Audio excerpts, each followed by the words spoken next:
De 1982, l'heure de la revanche, le match qui a changé à jamais l'histoire du football.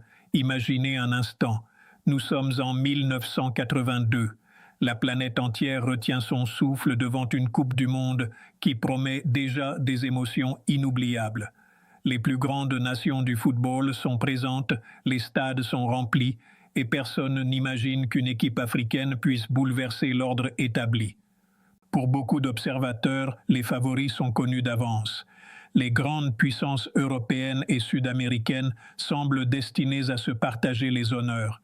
Pourtant, une équipe venue d'Afrique s'apprête à écrire une page d'histoire qui sera racontée pendant des générations. Cette équipe, c'est l'Algérie.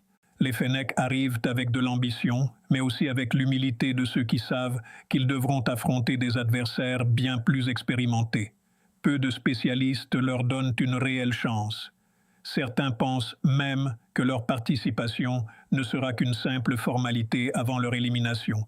Mais les joueurs algériens ne sont pas venus pour faire de la figuration. Ils veulent montrer au monde que le football africain mérite le respect. Le premier grand rendez-vous arrive rapidement. Face à eux se dresse l'Allemagne de l'Ouest, l'une des équipes les plus redoutables de la planète. Une sélection habituée aux grandes compétitions, composée de joueurs de très haut niveau. Avant le coup d'envoi, rares sont ceux qui imaginent une surprise. Les pronostics sont largement en faveur des Allemands. Pourtant, dès les premières minutes, les Algériens jouent sans complexe.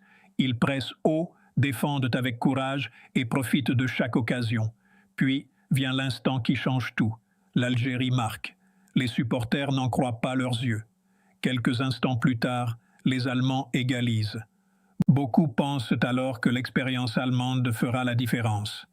Mais l'Algérie refuse d'abandonner. Les Fennecs repartent immédiatement à l'attaque. Quelques minutes plus tard, deuxième but, le stade explose. Le monde du football est sous le choc. L'Algérie vient de battre l'un des géants du football mondial. Cette victoire entre immédiatement dans la légende.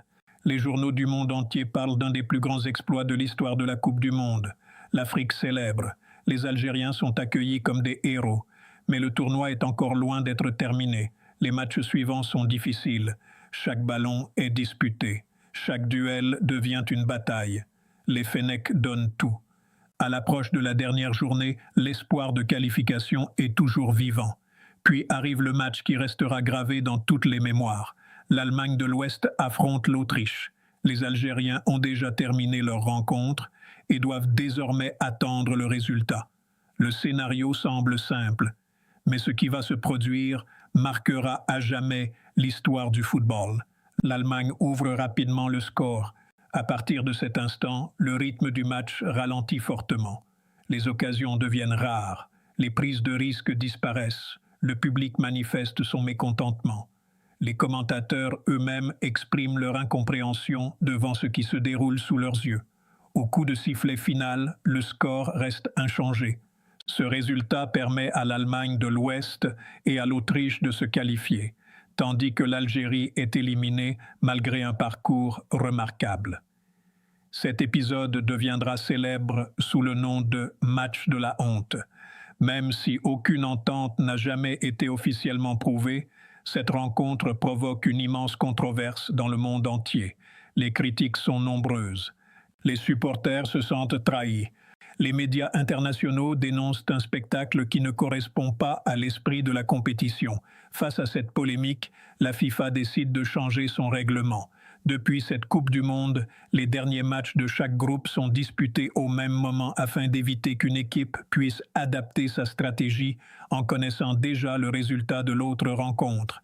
Plus de 40 ans ont passé, les générations se succèdent, les joueurs changent, les entraîneurs changent. Mais le souvenir de 1982 reste vivant. Pour de nombreux supporters algériens, chaque confrontation contre l'Autriche ravive cette histoire.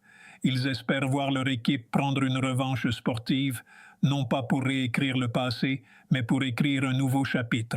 Car le football offre parfois cette chance unique. Transformer une blessure historique en une victoire mémorable. Aujourd'hui, les jeunes supporters découvrent cette histoire grâce aux archives, aux documentaires et aux témoignages des anciens joueurs. Ils comprennent pourquoi cette Coupe du Monde occupe une place si particulière dans le cœur des Algériens. 1982 n'est pas seulement une date, c'est un symbole, le symbole d'une équipe qui a fait tomber un géant, le symbole d'un parcours courageux, le symbole d'un épisode qui a conduit à une réforme durable de la Coupe du Monde, et surtout le symbole d'une passion qui continue d'unir des millions de supporters. Acte 1, le vrai match de la honte. RFA Autriche à Gijón, 25 juin. Le match RFA Autriche du 25 juin 1982 à Gijón a été officiellement surnommé le match de la honte. Son résultat a été mis en cause, certains observateurs dénonçant un accord entre les deux nations pour se qualifier au détriment de l'Algérie. Les Allemands ouvrent le score logiquement, puis face au manque d'ambition des Autrichiens, qui semblaient accepter une courte défaite synonyme de qualification, les deux équipes se contentèrent de passes inoffensives jusqu'au coup de sifflet final. Devant un public médusé, ce spectacle de non-jeu fut retransmis sur les télévisions du monde entier. Le commentateur de la chaîne allemande ARD, Eberhard Stanjek, finit même par se taire. Vous m'autoriserez maintenant à ne plus commenter ce que nous voyons sur le terrain car ce que les deux équipes nous offrent est un moment honteux. Et il ne souffla plus un mot jusqu'au coup de sifflet final. Conséquence directe, la FIFA décida qu'à l'avenir, les matchs de la dernière journée d'une même poule se joueraient simultanément. Acte 2, la nuit de Séville, la demi-finale légendaire, 8 juillet. La demi-finale du 8 juillet 1982, au stade Ramón Sánchez Pizjuán de Séville, oppose l'équipe de la RFA à l'équipe de France, menée par Michel Platini. Alors que les deux équipes sont à égalité, un but partout, à l'issue du temps réglementaire, les Français se démarquent par 3-1 au début de la prolongation, un avantage qu'ils pensent décisif, avant de se faire rattraper 3-3, puis d'être éliminés lors de la toute première séance de tir au but de l'histoire de la Coupe du Monde. Il y a en réalité deux matchs de la honte à retenir de ce mondial 1982 et les deux impliquent la même équipe, la RFA Acte 1, le vrai match de la honte. RFA Autriche à Gijón, 25 juin. Le match RFA Autriche du 25 juin 1982 à Gijón a été officiellement surnommé le match de la honte.